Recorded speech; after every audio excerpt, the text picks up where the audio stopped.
Friends, let's be honest. Most of us spend our lives trying to figure out two things. Why is my life like this?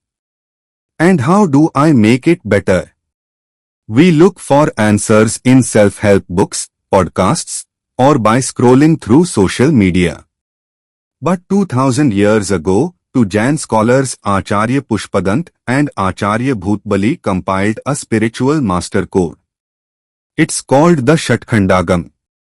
The Shat-khand-agam is a universally accepted Jain scripture that records the teachings of Mahābandha on the path to liberation. Now, don't let the long name intimidate you. Shat-khand-agam simply means the scripture in 6 sections. But I like to call it the Google Maps of the soul. It doesn't just tell you where you are. It tells you how you got stuck in traffic, who's driving the car, and exactly which exit leads to freedom. Let's walk through these 6 sections, not as ancient history, but as a manual for your life today.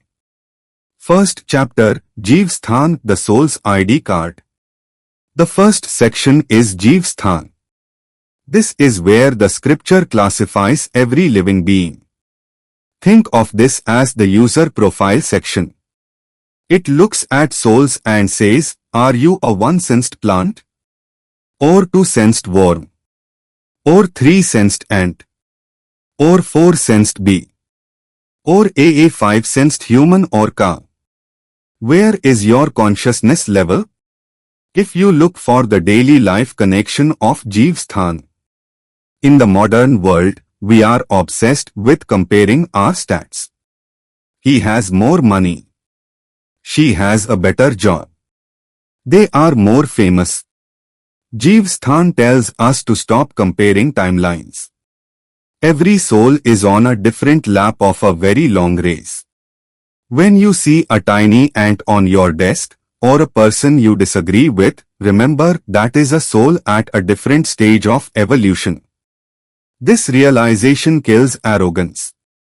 It turns judgment into compassion. You aren't better than anyone, you might just be a few miles further down the road. Treat everyone like a fellow traveler.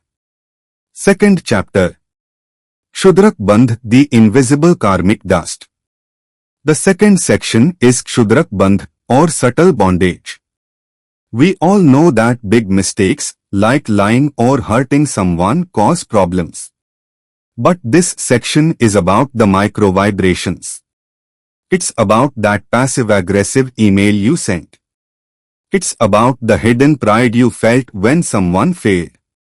If you look for the daily life connection of Kṣudrakabandha, imagine your soul is a high-definition camera lens. You wouldn't throw mud on it, right? But even a tiny thumbprint or a speck of dust blurs the picture. In Jainism, your intention is the thumbprint. You might look perfect on the outside, but if you are burning with envy on the inside, you are binding karma. The takeaway: success without an inner cleanup is just polished bondage. Watch your hidden thoughts. Third chapter.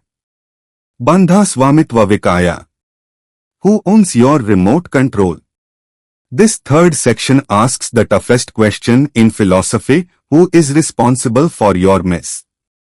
We love to blame. I'm angry because my boss is mean. I'm sad because the economy is down.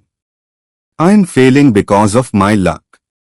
If you look for the daily life connection of Bandhasvāmītva Who, the Shat-khand-agam says you own the deed. You are the Swamitva, the owner of your bondage. No God, no planet, and no neighbor is pushing the buttons of your soul. You are attracting karma because of your own reactions. This sounds heavy, but it's actually the most empowering news you'll ever hear. Because if you are the one who bound the knot, you are the only one who can untie it. You get your remote control back. Fourth chapter. Vedanā, the art of tasting the fruit. Section 4, Vedanā, is about experience, pleasure and pain.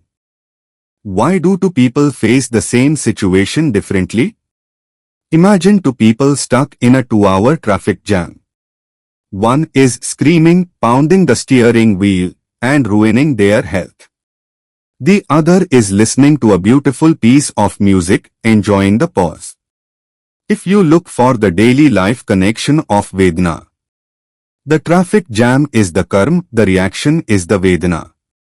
Pain is an event, suffering is a choice. This section teaches us equanimity. Whether you get a promotion or a pink slip, the wise person realizes this is just a karmic fruit ripening. It will pass. Don't let the highs make you high, and don't let the lows make you low. 5th chapter. Vargaṇā, the hardware of the universe. Now we get into the science fiction part. Vargaṇā. This section explains how matter clusters together to form our bodies, our speech, and even our thoughts. If you look for the daily life connection of Vargaṇā, think of Vargaṇās like the hardware of a computer. Your consciousness is the software. If you keep running angry software, you actually change the hardware of your life. Your speech becomes harsh, your body feels tense, and your environment reacts. The universe isn't a chaotic mess, it's a structured system of energy. When you change your vibe, your vibrations, you literally change the type of matter that sticks to you. 6th chapter. Mahābandha, the grand algorithm. Finally, we have Mahābandha, the great bondage. This is the technical math of how long karma lasts and how intense it is. If you look for the daily life connection of Mahābandha, think of this like a search engine algorithm. If you keep searching for anger and revenge, the algorithm of the universe will keep showing you more anger and revenge. It becomes a deep, systematic habit. But here's the inspiration: if bondage is systematic, liberation is also systematic. Freedom isn't a lucky accident. It's a series of conscious choices. If you want to change the results, you have to change the data you are inputting today. That's it, just 6 chapters written 2000 years ago, yet they remain relevant today, still pointing us toward the path of liberation. Let us try to conclude. The soul on its way to the stars. Slow down, speak with warmth and depth. So, what is the grand lesson of the Shatkhandagam for us today? It tells us, you are not your mistakes. You are a pure, eternal soul covered in layers of karmic dust. It tells us, precision matters. You wouldn't build a skyscraper without a blueprint. Don't try to build a life without understanding your own mind. If this scripture could talk to you as you finish this audio today, it would say, stop scrolling through other people's lives and start observing your own. Stop blaming the world and start purifying your intentions and karma. Forgive quickly, because holding a grudge is just carrying someone else's trash in your own pocket. You are not a victim of fate. You are an architect of your soul.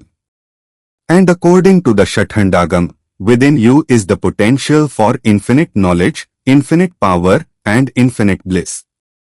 Don't just live, let live, forgive and evolve. Thank you.